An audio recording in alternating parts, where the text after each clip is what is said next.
આપ જોઈ રહ્યા છો વારેસા વિસ્તારની અંદર જે અમે કલ્યાણી હોલ પાસે આવ્યા છે અને ધોબી તલાવની નજીકમાં જ અમે આવ્યા છે, જ્યાં આપને અહીં રોડ બતાવું છું. જે રોડ ઉપર જે રીતનું કબજાઓ ચાલી રહી છે તે હું કબજા તમને બતાવવા માગું છું. તમે જુઓ, આ જે ડ્રેનેજ લાઇન છે એ ડ્રેનેજ લાઇન ઉપર જે પિલ્લર નાખીને ઢાંકણું બનાવવામાં આવ્યું છે જેથી એના ઉપર કબજો થાય એ રીતનું અહીં આગળ જે નાલો છે, આજે આ વરસાદી નાળું છે. આ વરસાદી નાળો ઉપર આ રીતનું ઢાંકણું બનાવી દેવામાં આવ્યું છે અને આ ઢાંકણું બન્યા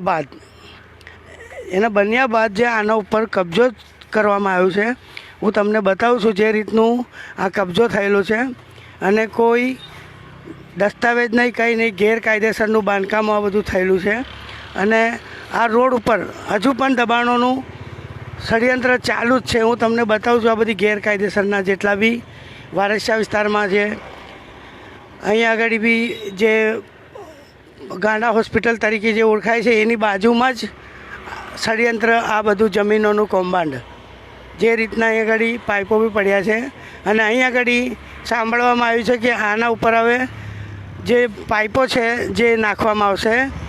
જે નાખ્યા બાદ જે નાલું જે છે આટલું મોટું છે એ પછી નાનું થઈ જશે અને એના બાદ જે જગ્યા આ રીતે માટી નાખીને આ જે એક નાળો હતો જે આટલું નાનું થઈ ગયું, એના બાદ આ પેલી જે નાળાઓ પડ્યા છે તે નાખ્યા બાદ તમે જોઈ શકો છો કે પછી જગ્યા કેટલી મોટી થઈ જશે. પણ આ રીતનું હવે દબાણોને જુઓ, આ તમને કપચીના ઈંટો ને બધું દબાણો ગેરકાયદેસરની કઈ રીતે કબજો ચાલે છે આપ જોઈ શકો છો. આ એક કરીને 15થી 20 તો કેબિનો બી લાગી ગયું અને રેતી, સિમેન્ટ, ઈંટો જે રીતનું અહીંયા આગળ કેબિનો નાખીને જે કબજાઓ ચાલી રહી છે તે કબજો આજે નહીં તો કાલે આ કબજો પૂરી પાકી દુકાનો કરી દેવામાં આવશે. તમે જોઈ શકો છો જે રીતનું અહીંયા આગળ ષડયંત્રો દેખાઈ રહી છે.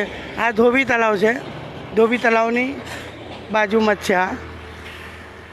અને આવી રીતના જેટલા બી કૌભાંડો છે એ તમામ કૌભાંડો હું તમને એક કરીને વારસિયા વિસ્તારમાં જેટલું ચાલે છે, ગેરકાયદેસરના મકાનો, દુકાનો અને જમીનો અને મોટા એપાર્ટમેન્ટો બનાવી દીધું છે, જે વરસાદી કાંસ ઉપર કબજો કરી લેવામાં આવે છે, તે એ જ બધી બતાવીને જાગૃત કરવા માગું છું કે કોર્પોરેશનવાળાને કે ભાઈ તમે વારસિયા વિસ્તારમાં દબાણો કેમ નહીં હટાવતા, કેમ અમુક જગ્યા ઉપર જાઓ છો અને જે વિસ્તાર નડતરરૂપ બી નહીં હોતું એ લોકોના ઘરો તોડી નાખો છો, પણ વારસિયા વિસ્તારની અંદર એટલું બધું છે ત્યાં આગળ કેમ દબાણો હટાવવામાં નથી આવતું તે જોવાનું રહ્યું.